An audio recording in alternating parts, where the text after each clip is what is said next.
Olá, amigos da TVL, está começando mais um programa Nossa Gente. Meu convidado hoje é o economista Pedro Cascais Filho, homem que lutou muito para essa realidade que está aí, a AMP. Pedro, um prazer tê-lo aqui conosco. Muito obrigado, Minus. Muito obrigado mesmo. Então, vamos falar dessa luta que foi incessante, né? Porque foi algumas viagens a Brasília, né? Foi. Não só Brasília, Florianópolis e o estado como um todo, porque o movimento não existia, tinha que ser formado. E, por sorte, a gente teve uma equipe boa, um pessoal aguerrido e está aí o sucesso, né? Eu acho que isso aqui demonstra tudo.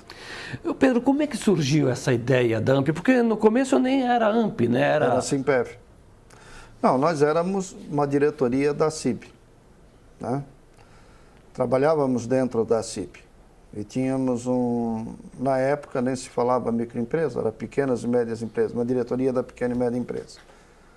E já vínhamos numa discussão e uma certa dificuldade de espaço, porque a associação comercial ela é uma associação, na época, muito mais forte, principalmente voltada para as empresas de grande porte, poderosas em Blumenau, indiscutivelmente, econômica e politicamente.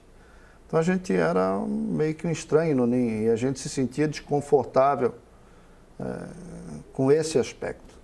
E veio a enchente de 83, foi uma catástrofe, e os mais atingidos, evidentemente, foi o nosso segmento, foi arrasador para o nosso segmento. E nós não encontramos guarida, né? Infelizmente, os benefícios conquistados, que eram escassos, acabaram sendo aproveitados por grandes grupos, que eram alguns financiamentos diferenciados, e o nosso pessoal ficou à míngua. Na época, meu amigo hoje, né, o Dalton teve uma dificuldade em entender o que estava acontecendo, porque ele era pressionado por outros segmentos. Mas o fato é que depois de 3 abaixo-assinados acabou cedendo e nós pudemos organizar o primeiro festival de verão desde que a gente recuperasse a Proeb. A Proeb não, o pavilhão A, que o pavilhão A estava com lama dentro, os banheiros, tudo, por causa da enchente. E nós o fizemos. Fizemos 200 e poucos standards, vendemos. Com esse dinheiro nós fizemos a recuperação do pavilhão A. Mais tarde, o Pedro, o secretário de turismo da Rosma, o Pedro Nunes. O Pedro entendeu o que a gente estava fazendo, o Pedro se irmanou conosco, né? E ele disse, olha, ali foi interessante, ele disse assim, eu tenho uma ideia que eu já quis implantar aqui, mas o pessoal não acreditou muito, tal, que é o Oktober. Ele disse assim, que eu vi na Alemanha, tal, eu disse, o que acha da gente fazer umas apresentações típicas lá de grupos apresentando a cultura alemã e música, tem aquele palco central, né? Disse, pô, a gente achou maravilhoso, realmente incorporaria. E incorporou, ficou uma festa muito bonita.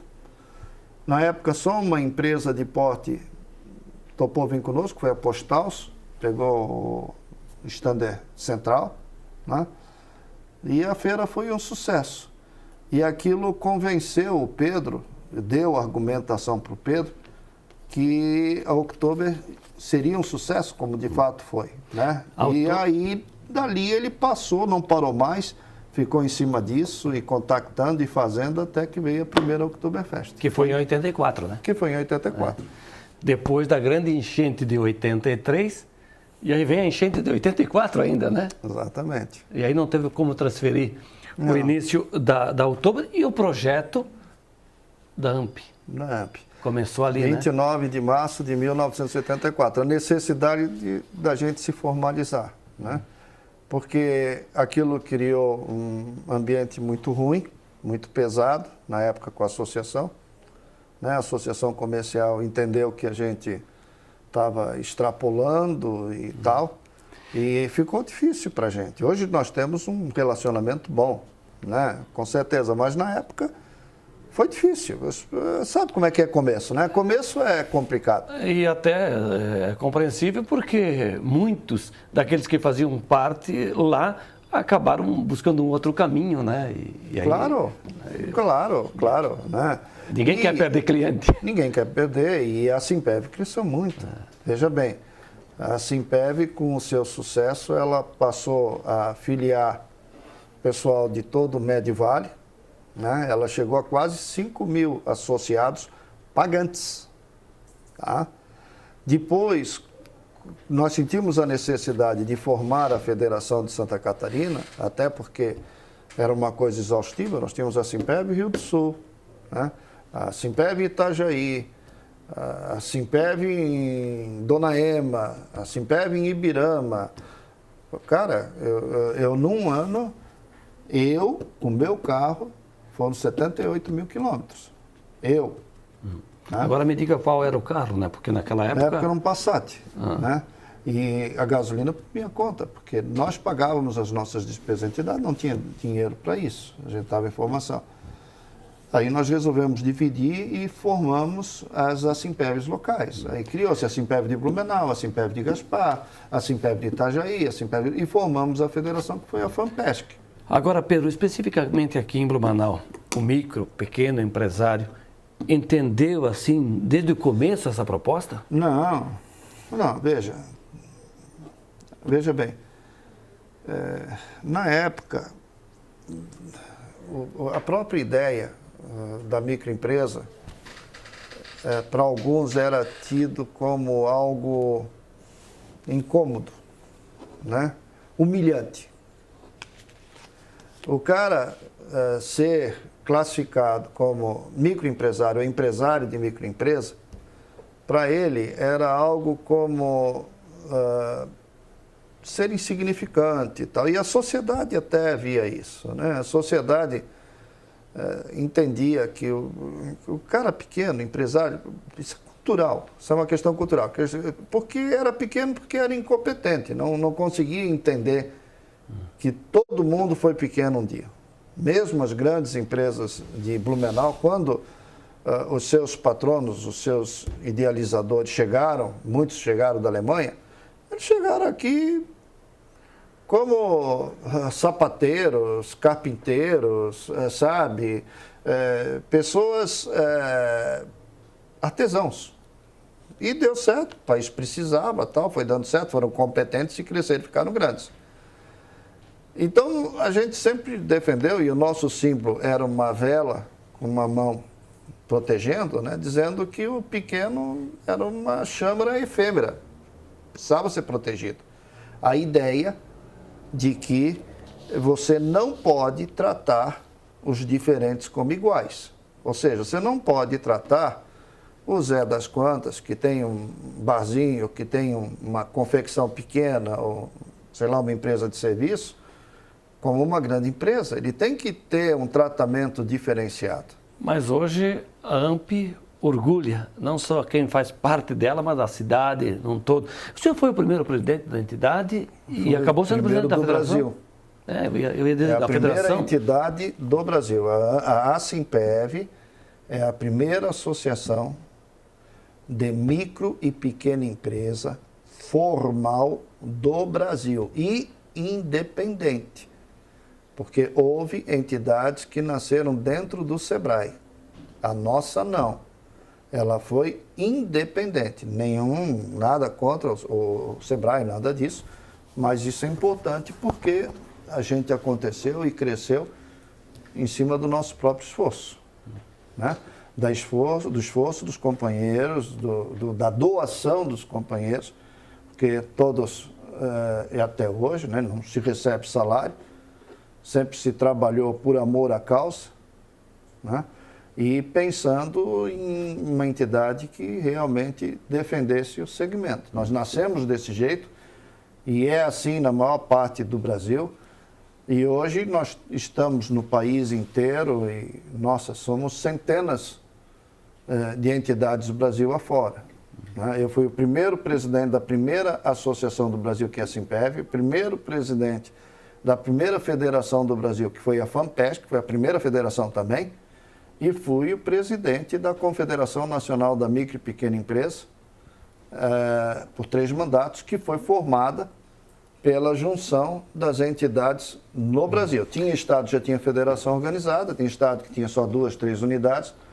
Nós reunimos todo mundo e formamos a primeira confederação. E onde é que foi a primeira sede da Simpev, hoje AMP, aqui em Blumenau? Foi na Amadeu da Luz, na esquina.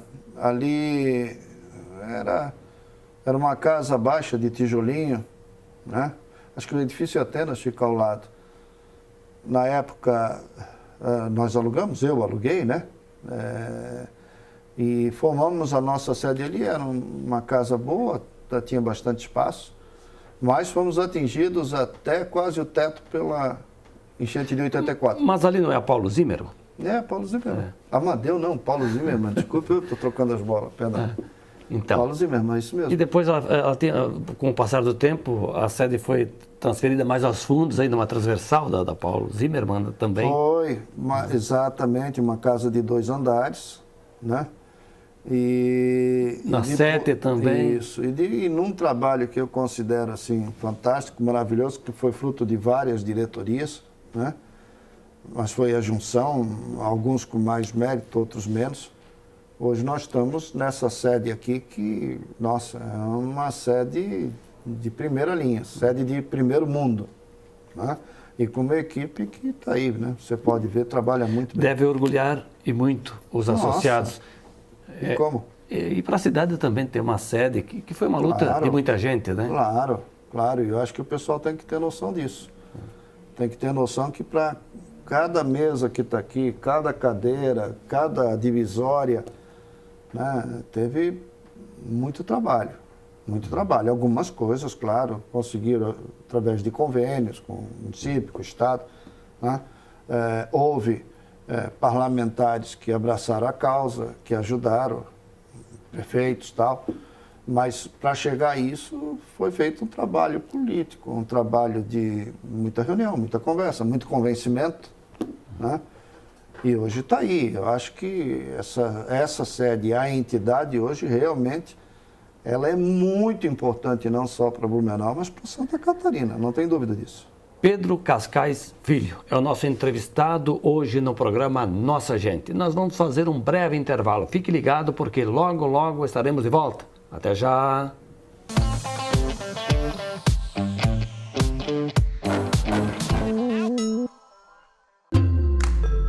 Todo dia, à 13h, tem programa inédito na TVL. Fique ligado na TV Legislativa, agora com programas inéditos todo dia à 13h e com reprises durante a semana.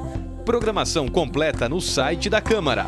TVL, informação e prestação de serviço para você, blumenauense.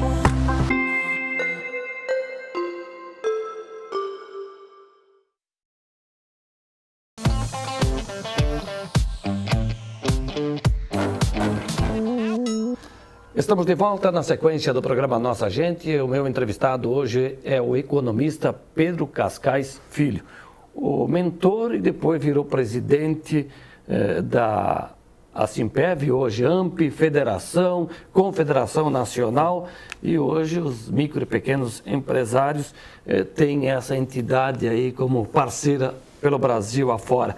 Pedro, o senhor é blumenauense ou escolheu, assim como eu e outros tantos, Blumenau para morar? Não, blumenauense da Gema. Nascido e criado. Em que região o senhor foi criado aqui em Blumenau? No centro. Na região central mesmo? Na região central. Morei na 15, boa parte da minha vida. Ali onde hoje fica a instaladora de Blumenau. Na frente do edifício Brasília, Lampadário. Que lembrança o senhor tem dessa região ali, antes, por exemplo, de ser o edifício Brasília? Cara, eu brinquei, era pequeno, eu brinquei por isso tudo. Getúlio Vargas, antes de construírem a RBS, aquele terreno da Casa Royal, que era um buraco, tinha um regato à beira do rio, pescando nessa beira do rio. Nossa, foi bom demais. Foi bom demais. O que tens da memória de comércio, casas de referência ali no Alto da 15? A loja do meu pai, instaladora de Blumenau, existe até hoje lá, que é o Lampadário, né? Está com a minha irmã. Já tinha a Vila Ziber, que era esquina. A Flamingo existe até hoje, lá na Ponto Hermes Macedo, ficava ali ao lado. A Samarco ficava ali ao lado, porque eu sei porque eu era pequeno, eu brincava lá dentro, corria, tinha Brinquedolândia lá atrás, né? Que era. Mas você deve ter acompanhado ali a construção de algumas edificações, não só edifício. Todas.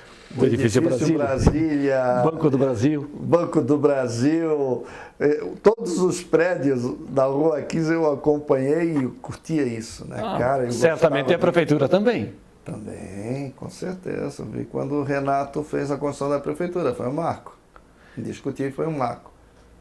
Foi polêmica também a ideia de se construir uma nova prefeitura na época, não? Foi polêmica, claro que foi. Imagina, né? Numa democracia tem situação e oposição, né? Mas foi uma bela construção. Eu acho que marcou Blumenau, foi importante, estilizou Blumenau como uma cidade de cultura europeia, né?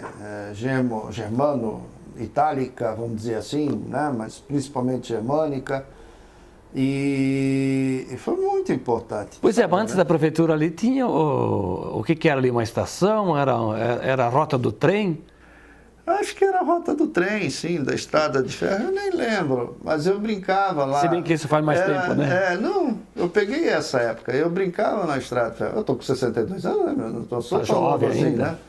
Peguei essa fase toda, né? Pois é, então funcionava o Colégio Luiz Delfino ali? Luiz Delfino, eu estudava no Santo Antônio, depois eu fui para o Barão, mas tinha o Luiz Delfino, minha esposa foi do Luiz Delfino, estudou no Luiz Delfino. Né?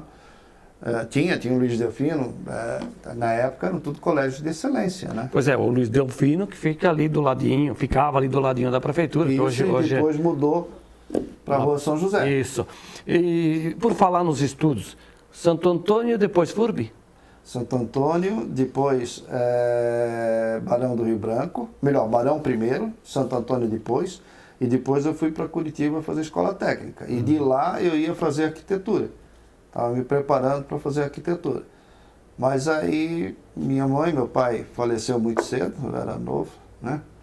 E aí minha mãe, minha irmã, né, achavam que eu podia ajudar, que eu poderia colaborar, pediram que eu retornasse. Eu retornei e acabei fazendo economia na FURB, que não tinha arquitetura. Economia foi o primeiro curso da FURB, não foi? Não sei. Foi. Não sei. E começou lá na escola Júlia Lopes, na Ponta Aguda. Não sei te dizer. Mas enfim, você não é da primeira, segunda turma. Eu tive professores de excelência na época. Realmente, um curso, hoje eu não sei como é que está nesse momento, mas na época muito conceituado, bastante conceituado. Bom, o Pedro também envergou para a política, né? Chegou a ser candidato a prefeito, deputado federal, quase chegou lá, né? Quase cheguei lá, faltou pouquinho, faltou pouco. Não sei como seria a minha vida hoje se tivesse tido sucesso. Mas eu vivo bem, eu tenho uma esposa maravilhosa, tenho filhos maravilhosos. Eu acho que foi melhor assim, sabe? Eu acho que a política, seja a política séria, seja a política que a gente se desgosta, né? Ela, de qualquer forma, ela exaure, ela suga muito da pessoa, né? Em 88, foi quando o senhor foi candidato a prefeito. Isso. Nas eleições que o saudoso Wilson Klein Bink se elegeu prefeito. Mesmo, foi isso mesmo. Tendo o Sassi como vice, que depois mais tarde veio a assumir porque o Klein Bink virou governador. Isso. O senhor concorreu pelo PTB? PTB. Na época não existia em Santa Catarina, né? A gente organizou a sigla e fizemos um belo trabalho.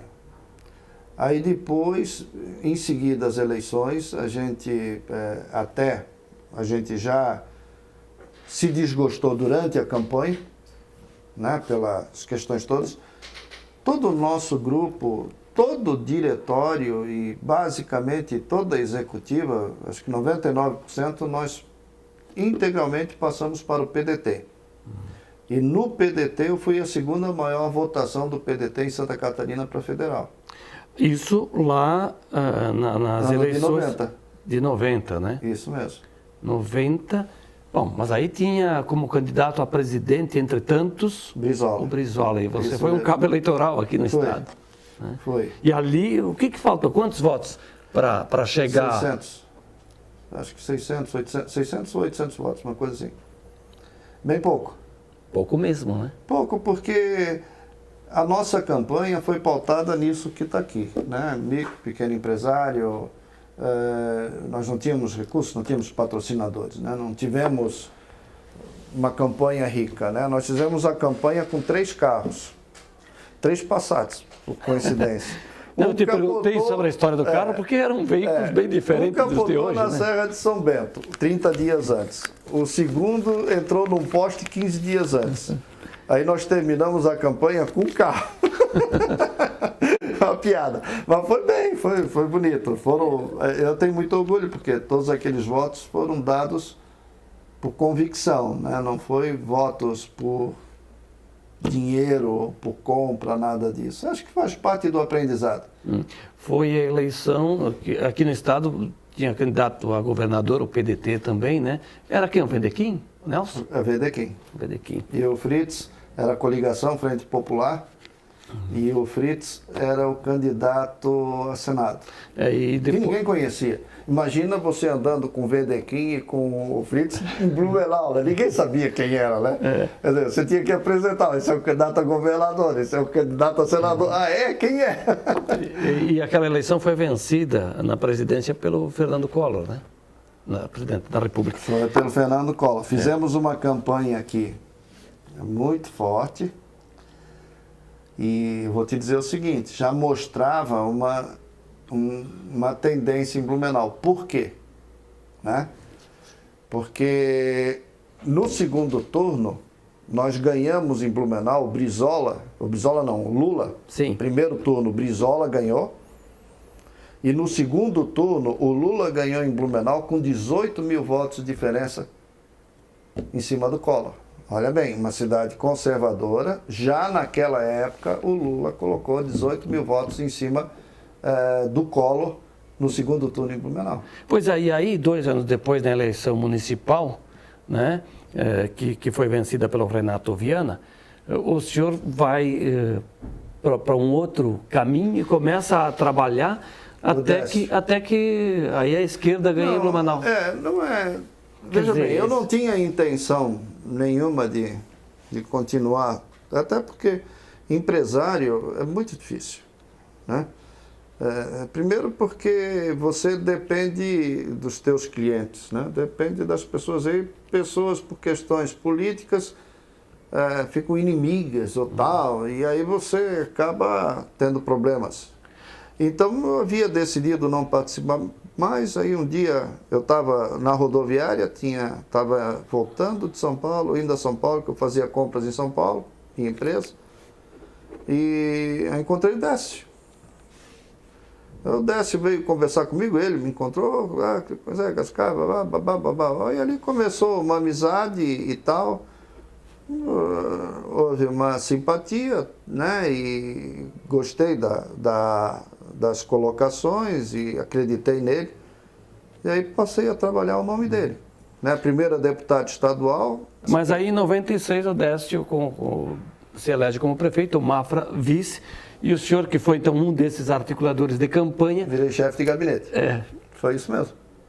Aí... Mas o senhor ficou pouco tempo. Fiquei 1 ano e meio. O Décio me passou a missão para organizar Organizar não, né? Eu sempre fui um homem de projetos, é minha área, economia e tal. E eu vi uma possibilidade que o Kleino Bing, senador Kleino Bing na época, passou para o Décio, existe um recurso que ainda não tem, né? Não tem direção, mas que há a possibilidade de obter um recurso de 20 milhões, né? Uma coisa assim, no BNDES, mas ninguém sabe como, porque não existe projeto para isso. E aí eu, juntamente com o pessoal da prefeitura, um pessoal que estava meio que jogado nos bastidores, mas era um pessoal técnico de primeira linha, a gente foi trabalhando e construiu esse projeto que foi o Blumenau Século XXI. Que deu muito resultado na prática depois. Transformou o Blumenau, né? Foram 120 quilômetros pavimentados, terminou o sistema de integração dos ônibus, né? O terminal aqui próximo, o terminal Da Proeb. Da Proeb, né? O terminal da Fortaleza. E então Blumenau mudou, os vetores de desenvolvimento passaram para Itopava Norte, para a Velha Central, tirou a pressão da área que nós tínhamos muito risco, que era a questão da Belo Horizonte, questão da Garcia, Rui Barbosa, né? E deu nova capilaridade, nova estrutura para Blumenau. Terminado o projeto foi aprovado, né? E aí já estava uma disputa política dentro e tal. Eu achei de não participar e vida que segue. Vida que segue. Ainda cometi um erro, né? Porque a gente tinha muitos amigos, muita gente na militância e tal. E o pessoal, o Arnaldo Zimmermann, inclusive, né? Não, vamos. Eu não deveria ter, mas acabei indo à Federal. E o PT teve outro candidato a federal, que foi o João Krain, né? Vamos dizer que eu era o candidato da militância e o João era o candidato das tendências organizadas, né? Eu tive mais sucesso, claro, né? Claro não, tive mais sucesso, né? Mas fiz poucos votos, fiz 10 mil votos, o João fez 2 mil e pouco, mas isso deu, assim, uma ideia de divisão, né? E aí eu pensei, não, chega, né? Não retornei ao governo, fui tocar a minha vida, e Miluso, desde então, nunca mais. Mas o senhor hoje já está aposentado? Não, eu trabalho. Tenho 62 anos, não estou aposentado não, estou trabalhando. Não me aposentei, não tenho intenção de me aposentar não. Pedro, o tempo urge. Eu quero te agradecer pela conversa. Campeão. Muito obrigado, Miluso. Obrigado a todos aí. Valeu. Pedro Cascais Filho foi o meu entrevistado hoje no programa Nossa Gente. O programa está chegando ao fim, mas eu te convido para que você continue nos fazendo companhia. Muito obrigado pela audiência. Até a próxima.